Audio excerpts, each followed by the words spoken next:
Hindi pupunta na sa Batangas daw eh. Alam mo na nasa Batangas. Kailangan. Kita mo kapag Pre, wag mo pre. Matulog ka? Pwede ba kasi makay? Oo, pero kung matulog ka, huwag matulog. Hindi pwede maiiwan yung ano eh. Isa, dalawa.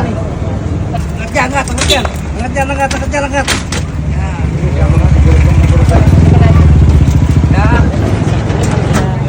Conscious pa na po, may ambulance na po dito.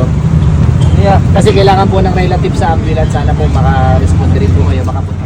Opo, kailangan po kasi ng relative eh. Opo.